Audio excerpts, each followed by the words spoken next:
নমস্কার, টার্গেট বাংলা নিউজের পর্দায় আপনাদের সঙ্গে আমি মৌমিতা। এই মুহূর্তে যে বিশেষ খবরটি আপনাদের সামনে তুলে ধরব, এই মুহূর্তে সবথেকে বড় খবর হলো হুগলি গ্রামীণ পুলিশের সাইবার সচেতনতায় গোঘাট প্রশাসন। হুগলির গ্রামীণ পুলিশ গোঘাট থানা ও মদনগঞ্জ বিট হাউসের উদ্যোগে আজ সাইবার সচেতনতা এবং বাল্য বিবাহ সহ একাধিক বিষয় নিয়ে কর্মসূচি আয়োজিত হলো। এদিন গোঘাট থানা ও মদনগঞ্জ বিট হাউসের উদ্যোগে মদনগঞ্জে প্রাণেশ্বর গাজন মেলার মঞ্চে এই কর্মসূচি আয়োজিত হয়। আধিকারিকদের পক্ষ থেকে জনসাধারণকে বোঝানো হয় কোনো অপরাধমূলক কাজকে প্রশ্রয় দেওয়া যাবে না, সঙ্গে সঙ্গে তার বিরুদ্ধে সোচ্চার হতে হবে। পাশাপাশি সচেতন করা হয় কম বয়সে বিয়ে অর্থাৎ বাল্য বিবাহ রোধ অথবা শারীরিক নির্যাতন কিভাবে রোধ করতে হয়, কিভাবে প্রতিবাদ করতে হয়, এছাড়াও মোবাইলের ব্যবহার কেমন ভাবে করা উচিত বা বিভিন্ন অপরাধমূলক কাজ থেকে কিভাবে নিজেকে দূরে রাখা যাবে, সবকিছু নিয়ে চলে এই কর্মসূচি। উপস্থিত ছিলেন এই কর্মসূচিতে এসডিপিও সুপ্রভাত চক্রবর্তী, গোঘাট থানার আধিকারিক অর্থাৎ ওসি মধুসূদন পাল, মদনগঞ্জ বিট হাউসের ইনচার্জ সুব্রত সাধু সহ আরো অন্যান্য আধিকারিকরা। Bureau report, target Bangla news. তার পাশে একটা সুন্দর একটা মেয়ের ছবি দেওয়া আছে, আপনাকে ফ্রেন্ড রিকোয়েস্ট পাঠাবে কিন্তু এই সুন্দরী মেয়েটার এরকম ছবি দেখে। ছেলেদের ক্ষেত্রেও তাই, মেয়েদের ক্ষেত্রেও সেম এরকম। ফেসবুকের যে প্রোফাইল আছে দেখুন এরকম ছেলেদের ক্ষেত্রেও আছে। নেক্সট ফেসবুকটাকে লক করতে হবে। অনেকেই জানেন, যারা জানেন না তারা দেখুন এখানে দেখানো আছে আপনার যে ফেসবুকের প্রোফাইলটাই খুলবেন। এখানে সাধারণ মানুষ যেভাবে এই সাইবার প্রতারণার শিকার হচ্ছে, সেই জন্য আমাদের মনে হচ্ছে যে গ্রামে গঞ্জে যেখানে প্রত্যন্ত প্রান্তিক মানুষরা থাকে তাদের কাছে সাইবার সচেতনতা পৌঁছে দেওয়া দরকার। এই মদনগঞ্জ বিট হাউস থেকে আমাদের আইসি গোঘাট সাহেবের নেতৃত্বে খুব সুন্দর একটা মেলার মধ্যে একটা অনুষ্ঠান করা হয়েছে, যেখানে মেলাতে সাধারণত আমাদের গ্রামগঞ্জের মানুষরা আছে, তারা যদি সচেতন হয়ে ফেরে তাহলে কিছু নিয়ে ফিরবে, এটাই তার উদ্দেশ্য। এছাড়া কি কি আর উপদেশ দেওয়া হবে এবং এর সাথে সাথে আমাদের যেটা সবথেকে বড় হচ্ছে বাল্য বিবাহ, মেয়েরা যাতে নিজের পায়ে দাঁড়াতে পারে সেই জন্য আমাদের একটা সচেতনতা শিবির থাকবে। তার সাথে সাথে এই ড্রাঙ্কেন ড্রাইভিং, ট্রাফিক অ্যাওয়ারনেস এবং বিভিন্ন সেই সম্বন্ধেও একটা সচেতনতা। যে এই যে ফেসবুকের মাধ্যমে আপনাদের যে প্রচারগুলো এই ভিডিও কলগুলো করছে, সেই ভিডিও কল আপনারা অ্যাকসেপ্ট করবেন না। আজকে ভিডিও কল অ্যাকসেপ্ট করবেন, কালকে ওই ছবি পাঠাবে, পরশু দিন কিন্তু আপনাকে ব্ল্যাকমেল করা শুরু করবে এবং টাকা দিতে থাকবেন, কিন্তু ওরা কোনোভাবে ডিলিট করবে না। তাই যখন আপনাদেরকে ওই রকম সিচুয়েশনে যদি কেউ করে ফেলেন তাহলে পরে সরাসরি সবার আগে মদনগঞ্জে যাবেন, নাহলে গোঘাট থানায় যাবেন। আমি ওখানে সবসময় প্রেজেন্ট থাকি, ঠিক আছে? আপনাদের যা সমস্যা আছে আমরা ওখানে বসে দেখে দেবো। এইবার ফেসবুক, হোয়াটসঅ্যাপ, ইনস্টাগ্রাম যারা ব্যবহার করছেন তারা কি করবেন, তাহলে আপনারা নিজেদেরকে সুরক্ষা দিতে পারবেন, সেটা আমি বলবো। তার আগে আরেকটা বলছি, যাদের এইখানে ফেসবুক, হোয়াটসঅ্যাপে যাদের প্রোফাইল লিঙ্ক যেগুলো আছে, আমি বলছি কেউ কারো ছবি, এবং প্রত্যেককেই বলছি কেউ কারো ছবি আজকের পর থেকে, এখানের পর থেকে আর কাউকে আপনারা শেয়ার করবেন না। আজকে যদি আপনাদের ছবি শেয়ার করে দিচ্ছেন, বর্তমানে সেই ছবি আপনার থেকে আপনার বন্ধুর কাছে, আপনার বন্ধুর কাছ থেকে অন্য একটা বন্ধুর কাছে, এইভাবে ছবি যেতে সেম একই পদ্ধতিতে কি হবে, ছবির মুখটা আপনার থাকবে এবং অঙ্গ প্রত্যঙ্গ কিন্তু অন্য একটা বাজে অশ্লীল ছবি দিয়ে কিন্তু আপনাকে পাঠিয়ে দিয়ে ব্ল্যাকমেল করবে। তাই সেটাও কিন্তু আপনাকে বন্ধ রাখতে হবে। তার জন্য আপনাকে ফেসবুকে গিয়ে, হোয়াটসঅ্যাপে গিয়ে প্রাইভেট করতে হবে। প্রাইভেট করলে, আর এখানে হোয়াটসঅ্যাপে আরেকটা আছে 3 স্টেপ, আপনাদের যেটা আছে আপনাদের হচ্ছে যেটা অফ করা যায়, এটা আমার মাথায় আসছে না এখন, তা ওইটা আপনারা কি এখানে লক করবেন, ঠিক আছে?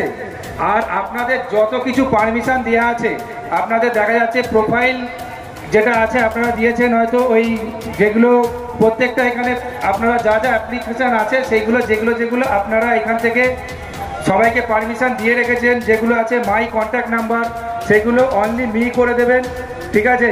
বা স্ক্রিনে আপনার যে ছবি আছে সেগুলো সব প্রাইভেট করবেন, না হলে কিন্তু আপনারা পরবর্তীতে সমস্যায় পড়বেন। আপনার ছবিটাকে এখান থেকে নিয়ে তারা কিন্তু সেম একইভাবেই ব্যবহার আছে, আপনাদের সবার জন্য একদম কাছে করে দেওয়া হয়েছে, ওইখানে আপনারা জানিয়ে দেবেন কিংবা 1930, তাই তো 1930-তে ডায়াল করে বলে দেবেন।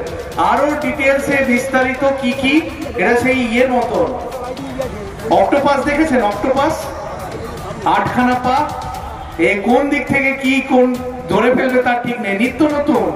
আর কাদেরকে টার্গেট করছে? খেটে খাওয়া মানুষদের, যারা চাষিবাসী, যারা গরিব, যাদের অ্যাকাউন্টে হয়তো খুব কষ্টার্জিত 50,000 টাকা আছে, 60,000 টাকা আছে, যারা জানে না কোথায় যেতে হবে, টাকাটা তছরূপ হয়ে গেলে কিছু না, এরা বসে আছে অন্য প্রান্তে। ঠিক দেখবেন মেয়েদের গলাতে কিংবা বাংলা কথাতে আপনি বুঝতেই পারবেন না, ভাবেন এরা এই করে বেড়াচ্ছে, কোটি কোটি টাকা এইভাবে তছরূপ হচ্ছে, ব্যাংকের অ্যাকাউন্ট থেকে হাওয়া হয়ে যাচ্ছে। তো আপনাদেরকে তো সজাগ থাকতে হবে, তাই তো? থাকবেন তো সজাগ? ওই দেখুন বাবা ভোলেনাথ দেখছে, আপনারা মন দিয়ে শুনছেন কিনা, খেয়াল থাকা যাবে। সামাজিক অপরাধ। আর ধরুন আপনার মেয়েটি পড়াশোনা করছে, আপনি জোর করে তাকে স্কুল থেকে ছাড়িয়ে নিলেন, ছাড়িয়ে নিয়ে বিয়ে দিয়ে দিলেন, এটা কিন্তু ভীষণ বড় অপরাধ। এর জন্য কিন্তু বাবা মাকে শাস্তির সম্মুখীন হতে হবে। পুলিশ যদি জানতে পারে 18 বছরের নিচের কোনো মেয়ের বিয়ে হয়ে যাচ্ছে, পুলিশ কিন্তু সঙ্গে সঙ্গে সেই বিয়ে আটকে দেবে, চাইল্ড লাইন থেকেও সেই বিয়ে আটকে দেওয়া হবে, আর তার বাবা মাকে কিন্তু শাস্তি দেওয়া হবে। আর যদি কোনো মেয়ে, আপনাদের মেয়ে 18 বছর বয়স হয়নি, তার আগেই সে বাড়ি থেকে চলে গেল, কোনো একটা ছেলের সঙ্গে ভালোবাসা আছে, সেই সম্পর্কে জেনেই সে চলে গেল, এটাও কিন্তু অপরাধ। বাবা মা তখন যাবেন থানাতে, গিয়ে মিসিং কেস করবেন, মিসিং কেস হবে, কিডন্যাপিং কেস হবে, এবং ওই মেয়েকে কিন্তু থানার কর্তৃপক্ষ কিন্তু উদ্ধার করে দেবে। যদি কোনো মেয়ে পড়াশোনা করার ইচ্ছা আছে কিন্তু তা সত্ত্বেও তার বাড়ির লোক বিয়ে দিয়ে দিচ্ছে, তাহলে 1098 1098-এ কল করে জানাবেন। 1098-এ কল পেলে চাইল্ড লাইনের কর্মীরা যাবে, পুলিশ যাবে, বিডিও অফিসের লোক যাবে, সঙ্গে সঙ্গে কিন্তু সেই বিয়েটা বন্ধ হয়ে যাবে। 18 বছরের নিচের মেয়েদের কেন বিয়ে দিতে বারণ করা হয়? কারণ 18 বছরের নিচে বিয়ে দিলে সে মেয়েটা অবিলম্বে মা হবে, আর 18 বছরের নিচে মা হওয়া কিন্তু অত্যাধিক ঝুঁকিপূর্ণ কাজ। বেশিরভাগ ক্ষেত্রে দেখা যায় 100 জন মহিলা, যদি 18 বছরের নিচে 100 জন মহিলা মা হচ্ছে, পরিসংখ্যানে দেখা যায় তার মধ্যে 70 জন কিন্তু মারা যায়।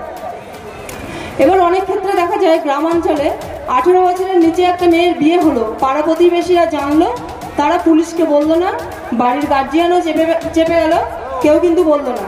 কিন্তু ওই মেয়েটি যখন মা হতে যাবে না, তখন তো ও ডাক্তারখানায় যাবে ডাক্তার দেখাতে। যখন ও ডাক্তার দেখাতে যাবে, ডাক্তার কিন্তু ওর আধার কার্ডটা নেবে, আধার কার্ডটায় কিন্তু ওর ডেট অফ বার্থ লেখা থাকে, ডেট অফ বার্থে কিন্তু ডেট অফ বার্থ ক্যালকুলেশন করে দেখা যাবে যে ওর বয়স 18 বছর হয়নি। তখন কিন্তু পুলিশ একদম, প্রশাসন স্বতঃপ্রণোদিত মামলা করবে, সুমোটো কমপ্লেন করবে পুলিশ, এবং ছেলেটা, ওর যে হাজব্যান্ড, সে কিন্তু পক্সো কেসের আসামি হয়ে যাবে। এবং যে নবজাতক পৃথিবীতে এলো, ও যে মা হলো, ওই নবজাতক এবং ওই মা এরা কিন্তু হোমে চলে যাবে। বাড়িতে কিন্তু নবজাতক মানে সদ্য জন্মানো শিশু সন্তান এবং মা কেউ কিন্তু বাড়িতে ফিরে যেতে পারবে না। আমাদের গোঘাট থানায় এরকম 4টে এই মাসে, মানে এপ্রিল মাসে 4টে এই ধরনের কমপ্লেন হয়েছে। পুলিশ খবর পেয়েছে, ডাক্তারবাবুরা পুলিশকে খবর দিয়েছেন, পুলিশ খবর পেয়েছে, সুমোটো কমপ্লেন হয়েছে, আর হওয়ার পরে মহিলা তার সদ্যজাত শিশুকে নিয়ে তাদেরকে হোমে পাঠিয়ে দেওয়া হয়েছে। আর তার যে হাজব্যান্ড, সে কিন্তু পক্সো কেসের আসামি হয়ে গেছে। পক্সো কিন্তু একটা ভয়ঙ্কর case, protection of children from sexual offence. 2012 সাল থেকে এই আইনটি এসেছে, খুবই ভয়ঙ্কর এর শাস্তি বিধান। এর শাস্তি, পক্সো যদি 6 পক্সো অ্যাক্ট হয়, তো তার শাস্তি ন্যূনতম কমপক্ষে হয় 20 বছর, যাবজ্জীবনও কিন্তু হতে পারে। সেই সঙ্গে হয় শ্রম দিতে হয় জেলখানায় তাকে, আর আর্থিক জরিমানাও থাকে। এবং যদি কোনো পুরুষ লোক পক্সোর সাজাপ্রাপ্ত আসামি হয়, সে মেয়েটির যে ক্ষতিটা করলো, ওই মেয়েটির ক্ষতির জন্য কিন্তু ম্যাজিস্ট্রেট সাহেব তাকে ক্ষতিপূরণ দিতে পারে, মানে দিতে বলেন আর কি, সেটা বলা হয় ভিকটিম কম্পেনসেশন। আবার যদি পক্সো 4 পক্সো হয়, 4 পক্সো একটা সাজা কিন্তু 7 থেকে 8 বছরের মধ্যে আছে। তেমন আরও আছে পক্সো 8 অ্যাক্ট, পক্সো 9, সমস্ত পক্সো অ্যাক্টগুলো কিন্তু ভয়ঙ্কর, এদের সাজা কিন্তু ভয়ঙ্কর, এবং বেশিরভাগ ক্ষেত্রে পক্সো অ্যাক্টের সাজা কিন্তু যাবজ্জীবন হয়ে যায়। বাড়ি তৈরি করবেন? ভাবছেন বাড়ি তৈরির সমস্ত সরঞ্জাম কোথায় পাবেন? চিন্তার কোনো কারণ নেই। সমস্ত চিন্তার অবসান ঘটাতে আপনাদের হাতের কাছেই আছে শৌর্য মার্বেল অ্যান্ড টাইলস। বাড়ি তৈরির সমস্ত সরঞ্জাম, ইট, বালি, স্টোন চিপ, সিমেন্ট, রড থেকে শুরু করে সমস্ত কিছুই পেয়ে যাবেন শৌর্য মার্বেল অ্যান্ড টাইলসে। শুধু তাই নয়, বাড়ি তৈরি করলেন, বাড়িতে পাথর বসাবেন, টাইলস লাগাবেন, বেসিন লাগাবেন, তাও পাবেন শৌর্য মার্বেল অ্যান্ড টাইলসে। Marble, granite, tiles, sanitary, bath fittings দ্রব্যর একমাত্র বিশ্বস্ত প্রতিষ্ঠান। আমাদের ঠিকানা হলো ভগবতী বালিকা বিদ্যালয়ের পাশে। আমাদের দ্বিতীয় কাউন্টারটি হলো গোঘাট 1 বিডিও অফিসের গেটের সম্মুখে। বিশদে জানতে কল করুন 9064236218 প্রোপাইটার রাজা বিশ্বাস, গোঘাট, বকুলতলা, হুগলি।